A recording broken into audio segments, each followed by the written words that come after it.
আসসালামু আলাইকুম।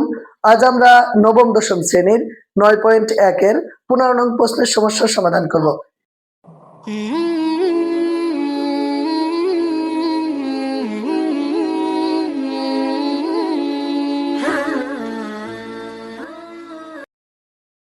এখানে বলা হয়েছে sin a by 1 minus cos a plus 1 minus cos a by sin a সমান 2 cos a K.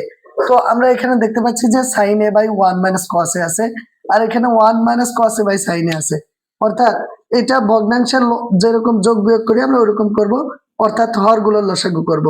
1 minus cos a into sin a সাইনে।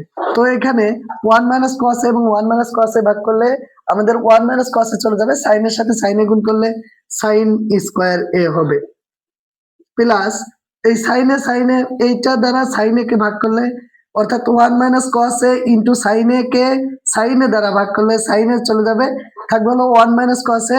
এই 1 minus cos a into 1 minus cos a মানে হচ্ছে 1 minus cos a whole square.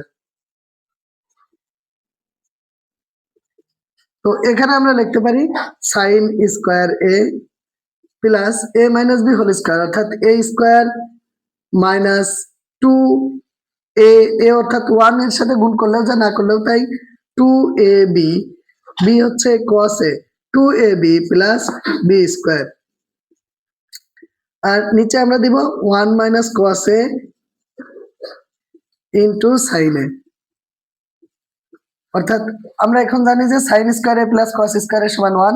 তো আমরা sin square a plus cos square এর পরিবর্তে আমরা 1 লিখব, এবং এখানে যে 1টা আছে সেই 1টা লিখব মাইনাস 2 cos a, এবং এখানে দিব 1 minus cos a into sin a। তো আমি এখানে 1 এবং 1 যোগ করলে আমরা যোগফল পাবো 2, সেই 2টাকে লিখব মাইনাস 2 cos a, আর এখানে নিচে যেটা ছিল সেটা 1 minus cos a into sin a।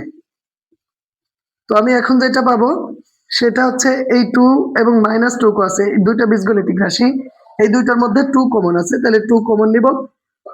যখন 2 কে কমন নিব, 2 কে 2 দ্বারা ভাগ করলে 1 মাইনাস 2 cos a কে 2 দ্বারা ভাগ করলে 2 চলে যাবে, শুধু থাকবে cos a, আর নিচে 1 মাইনাস cos a